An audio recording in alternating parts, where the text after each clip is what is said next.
I'm going to have to stay over here because I didn't bring a remote clicker or a mouse. If you want to follow along, you can go to this URL and follow along on your mobile device. Having said that, I'm about to leave this screen.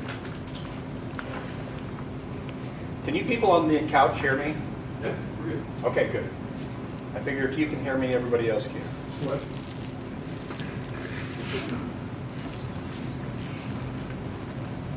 The reason I chose this topic is because I agree with Russ Cox. Russ Cox is part of the Go language team. And he said, Go's interfaces, static, checked at compile time, dynamic when asked for, are, for me, the most exciting part of Go from a language design point of view. If I could export one feature of Go into other languages, it would be interfaces. I feel that. That is exactly how I feel about Go interfaces. I think it is so cool how we were able to take this idea that Java uses in a really clunky way and make it this slick, streamlined, easy-to-use system that just makes cool things possible. And so the main point of this presentation will be to do some interfaces and or to implement one interface over and over and over again. Russ also said, Go's interfaces let you use duck typing like you would in a purely dynamic language like Python, but still have the compiler catch obvious mistakes like passing an int where an object with a read method was expected, or like calling the read method with the wrong number of arguments. I'm a fan of dynamic languages like Perl and Python and Ruby, but I really, really hate that you don't know that you screwed it up until that code gets called. And if you've got complicated code, there are many code paths that will never get tested, and eventually some user is going to find out that you did it wrong. I love the idea of having the flexibility of duck typing, but letting the compiler check you on it. And that's what interfaces give you.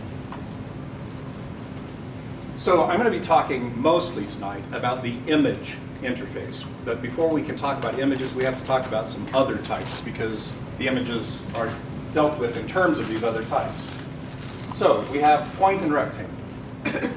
If you're used to any C family language, this wouldn't surprise you very much. You can read that and figure out what it means. In C, of course, you'd say type def instead of type. But other than that, it's pretty much the same. There is one special thing, and that is that these are uppercase, and you would never have done that if you were coding this in Java or C. You do it in Go because that's what decides whether it's public or private. Anything that starts with a capital letter is public. So X and Y are public in this example. Rectangles are just a pair of points, a min and a max. Notice that the axes increase to the left, to the right, and down. Not like in your geometry class where up is positive. I think that's because we are typically drawing on screens or paper, and it makes sense to start in the upper left and move downwards. But most GUIs have that convention. That means that min is the point that is the top left of the rectangle, and max is the bottom right of the rectangle. We try to keep those straight as we build rectangles. If you're not sure, there is a canonicalizer function that you can call on rectangle that will turn it inside out for you to get it right. Then we have color and color model. Color is also an interface. A color is anything that can answer the question, what are your red, green, blue, and alpha components? It returns them in a uint32, but the actual values would fit in a uint16. So it's a value between 0 and 65,535, but it's returned to you in a uint32. And the reason why is because you often end up doing arithmetic on these things, and having it be in a uint32 already makes it really easy to do that arithmetic without having to worry about overflow. A color model is anything that knows how to convert any other color into its own color model. So a color model provides one method, which is convert, which takes some input color. And remember, that's just something that represents, that implements RGBA, and turns it into whatever it is that it wants to use as its color model. You can imagine color models of red, green, blue, alpha. You can imagine a CMYK color model.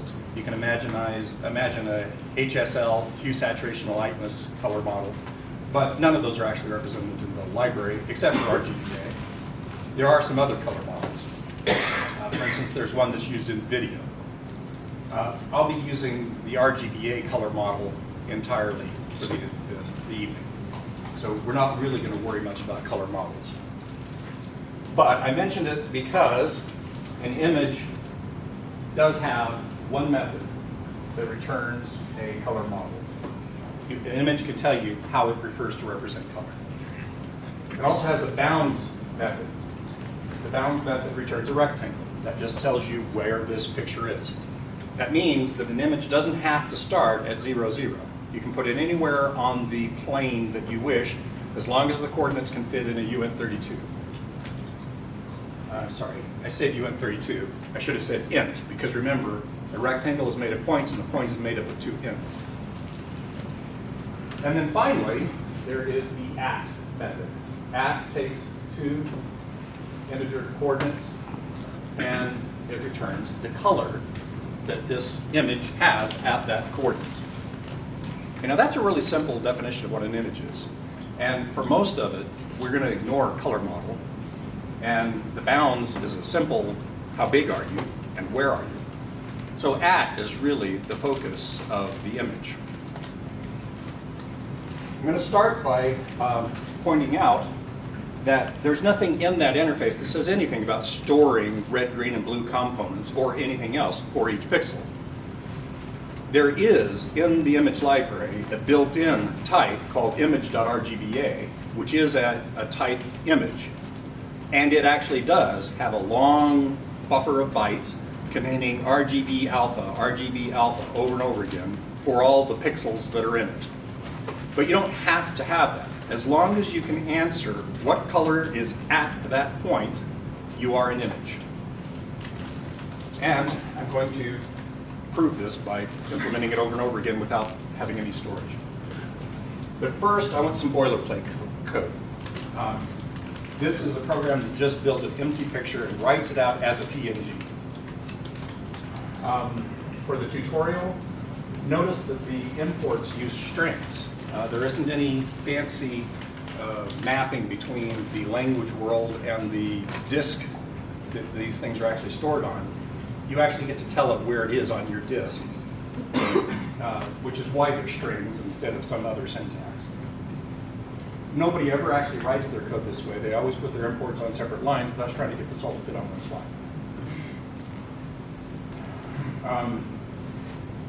We use a func keyword to introduce a function, and this syntax with the curly braces tells us that this is a constructor. I'm actually building a point from the image library by providing the 2 values. I'm going to make it 850 pixels wide, 400 pixels tall. The colon equal there causes Go to automatically declare the variable for you of the appropriate type. So it sees there's an image point on the right, so it declares size for you to be a variable of type image point. Here I'm calling image.newRGBA. That's the function in the standard library that builds one of those actually backed by bytes images. And I'm telling it how big I want it as a parameter. I build a rectangle, and the rectangle has 2 points as constructor arguments. Image.zp is how they spell origin in this library. Origin is 2 letters. 0 point is easier to abbreviate. Size is that size that I just created. So I'm creating a picture that starts at 0, 0 and goes to the size 850 by 400. I create a string with the out file name. I call the operating system function to create that. Notice that I'm returning 2 values. That's one of the nicer things about Go. You can have multiple return values. And I'm using the colon equals. So again, it's creating those variables. Now I'm checking to see if there's an error. If there is, I die. And then defer is kind of like a try catch wrapped around the entire body of the function. That code will get run when this block exits. So it's convenient that having gotten it open, you can immediately say, I'm going to need to remember to close this. So please remember to close this. and Go will defer that for you. Then I created a progress message, and then I called the PNG encoder. Notice that I imported image/PNG as the PNG library. It has an encode function that takes a writer and an image. Throughout this, I'll be using M as my abbreviation for image. So I give it that writer and an image, and it will write it out. And it produces this beautiful picture. Well, actually, it produces nothing. The picture is there so that you can see there's nothing there. The slight smokiness there is because the slideshow presentation software is giving a little bit of opacity to the image. But that's the only opacity involved here. The picture itself has none. So it's just an 850 by 400 blank picture. Okay, that's our framework. Now let's talk about some images. This is the simplest image that you can build. Everything here is the same down to here. I factored out the code that constructs the image object and gets the file name because I don't want to repeat from here up for the rest of the evening. Everything from that curly brace up will be unchanged in every example I show from now on, except I might have to import some extras. That means I could just show you my make sample image down for the rest of the evening. All right, so everything else in here is the same. My make sample image in this case is just returning the name of the file that it's going to build, and it's constructing a rectangle. Now you can't see rectangle, it's off the bottom. I'm going to scroll it in a second. Notice I'm using the same name as the image.rectangle, but this is my rectangle in package main. So this is a main.rectangle, not an image.rectangle. The simplest possible image that you can create is simply always returning the same color. I don't have any fields in my structure because I don't need to know anything in order to build a rectangle. In this example, I'm putting the size of the rectangle as hard-coded into the type. If we wanted, we could create a rectangle type that took that information as an argument, but I wanted to make the simplest one possible. So it's a completely empty struct, but it still is a type, and it is going to be a type that implements that interface. In Go, if something implements all the methods of the interface, it implements the interface. I don't have to say anything about rectangle to make Go understand that it is an image. If I use it as an image, it will check me to make sure that this thing actually has all the pieces of an image. But I don't have to say anything explicit. All right, so the color model just returns the standard RGBA model from the image/color package. I'm also going to drop this function from the rest of my examples because it's the same thing over and over again. I'm always using the RGBA model. My bounds, I just return a 00 to 850 by 400. Now there's a slight dodge here. Up till now, my rectangles, I've constructed a rectangle with 2 points. Notice there's 4 integers here. This isn't rectangle, it's rect. This is a function being called. You can see it's open parens. So I'm calling this rect function, which they provided as a convenience, because sometimes you just have 4 ints, and it's nice to be able to give x, y, x, y. So my rectangle image type always returns the bound 00 to 850, 400. And then my at function always returns a color.rgba value, which is 00, 255, 255. So this is 0 red, 0 green, 255 blue, and complete opacity. So it's an opaque blue. Notice that this is color.rgba, and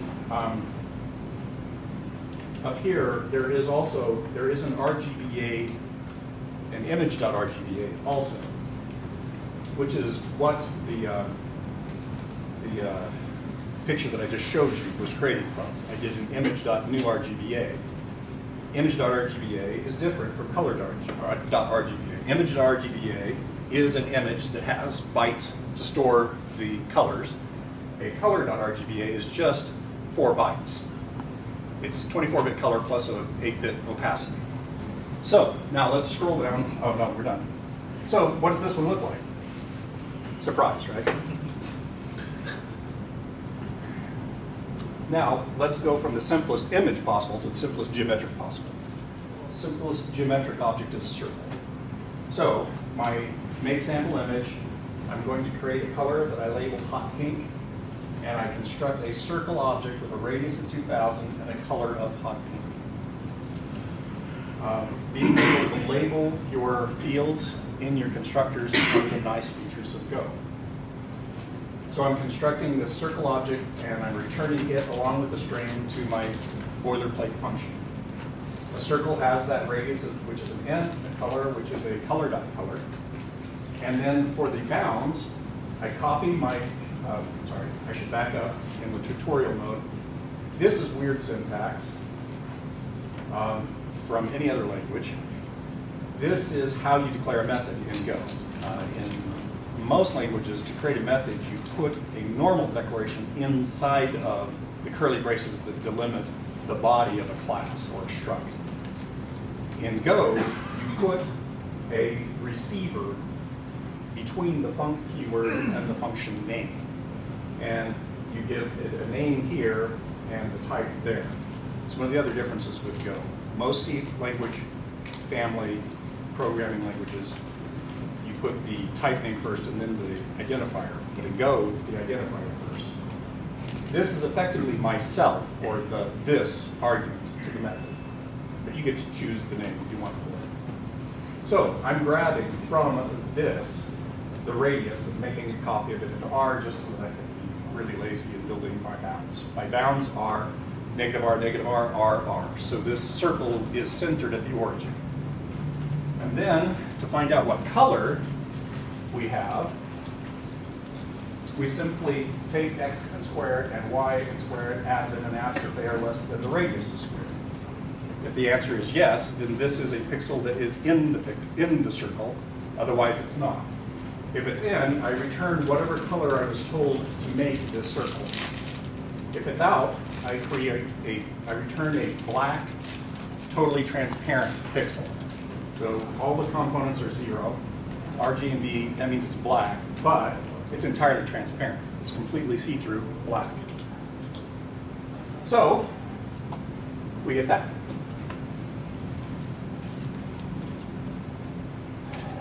I'm going to skim a lot now. I've done several examples.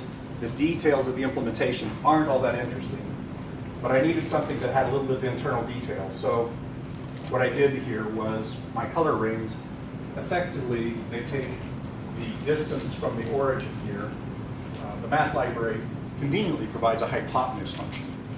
It takes floats instead of ints, but other than that, it does exactly what you want, a squared plus b squared square root.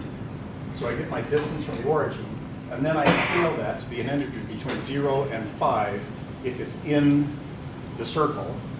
And then I have a switch here to turn that into one of the colors of the rainbow. And we get a colored target. Now, up till now,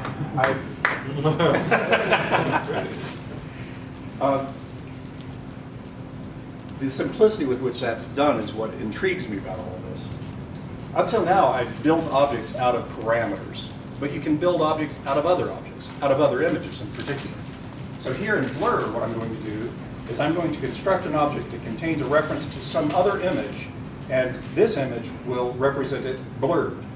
It will do that by taking a circle of pixels around each pixel and averaging them in a weighted way such that those are closest to the center of that little circle get the most weight, and as you move out, it fades off.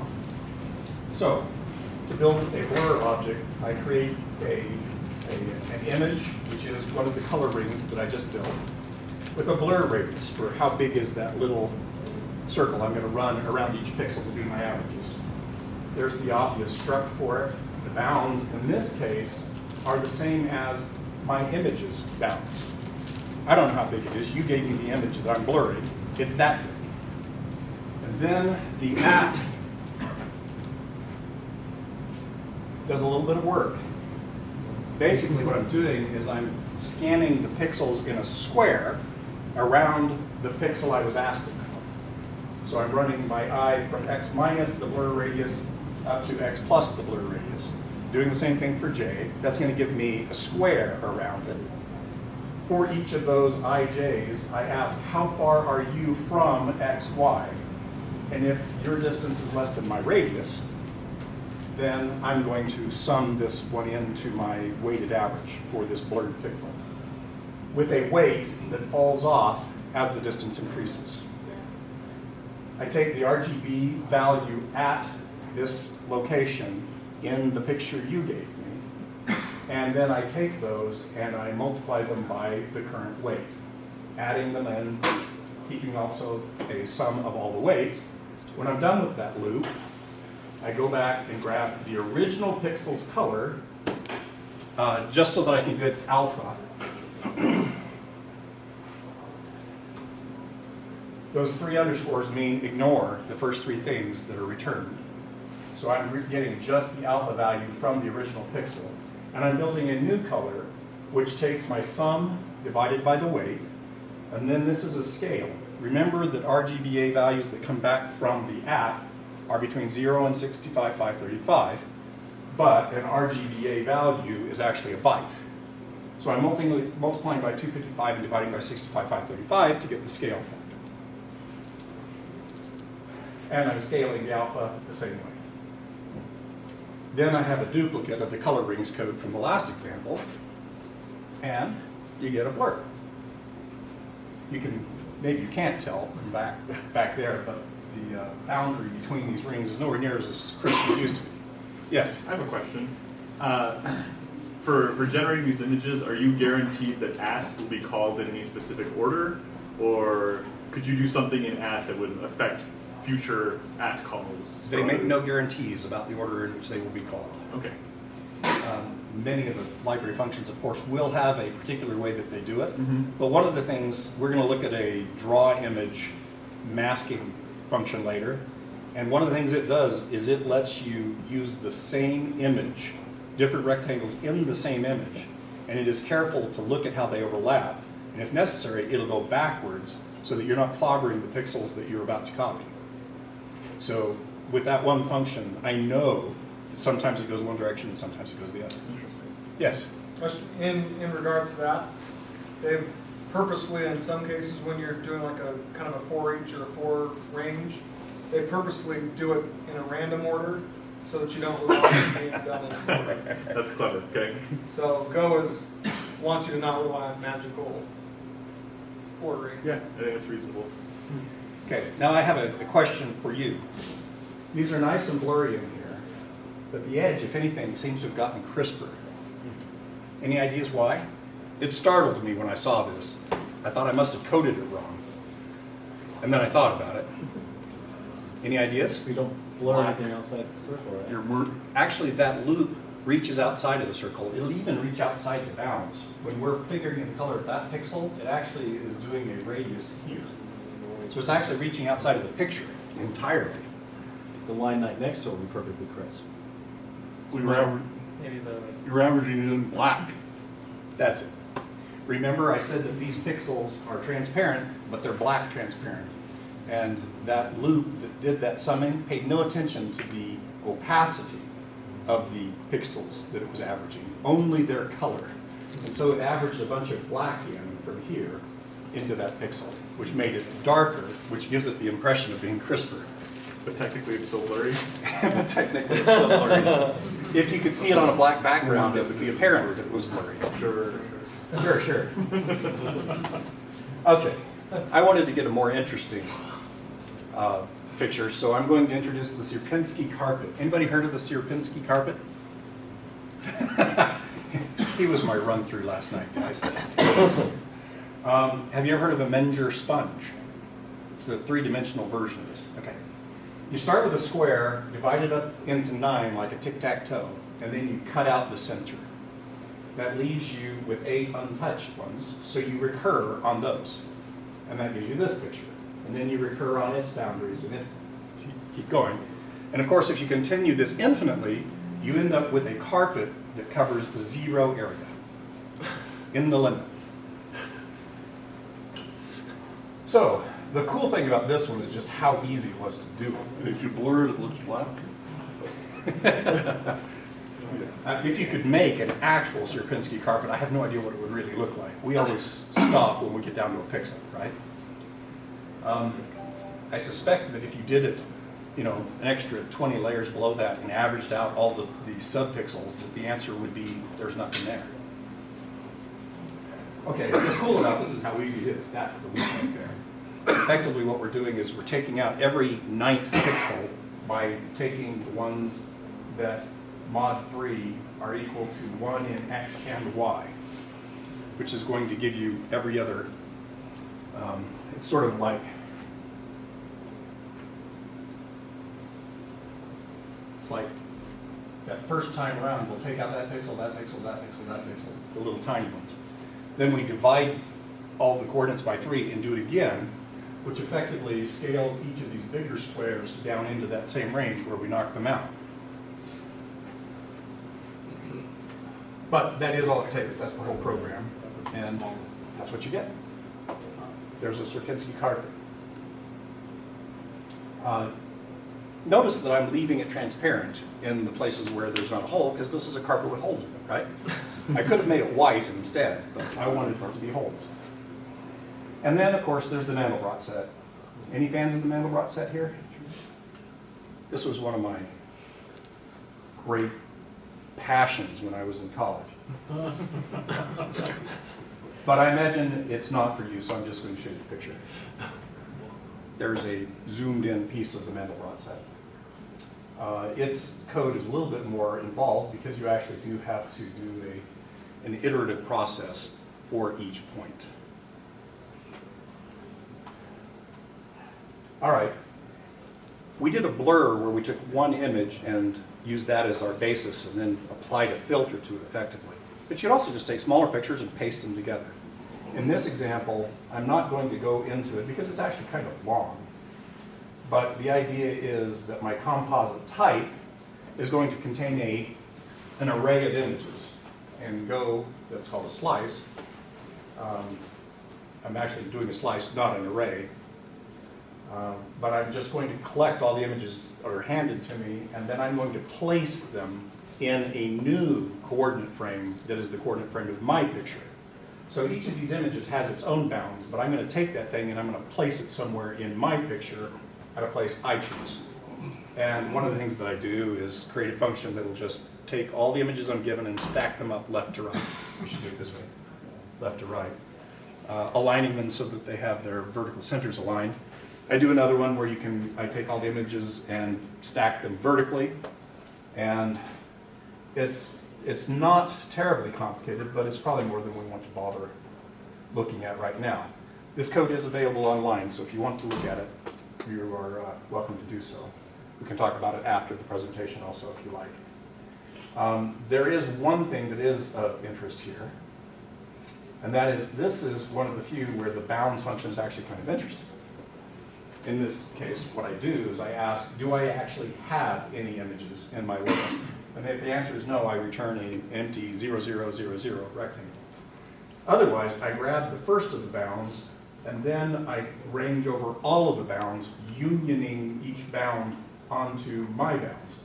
So I start off with a bound, which is the first image, and then this union produces the smallest rectangle that contains both this rectangle and this rectangle. So I'm just accumulating a bounding box that snugs around all of the images I was given. Okay, so using that, I can put together some pictures, like the circle and the Mandelbrot set and the gingham plaid that isn't presented tonight. Okay, I'm done creating images, kind of. Now we're going to talk about the image draw package. This is really a one-method interface. There's actually two, but one of them is just a simplification of the other. What this does is it takes a source image and a mask, combines those, and then applies them to the source. So we're going to have a destination image with a rectangle. So there's an area of that image that we're about to write into. The source image has a source point. It's going to be exactly the same size as this rectangle, so there's no reason to have this be a rectangle also. So we only pass in its upper left point. where is the point in this image that we're going to align with the upper left corner of that rectangle. And then we have a mask, same story. And finally, we have an op. There are two things this method will do. One is to just copy the masked source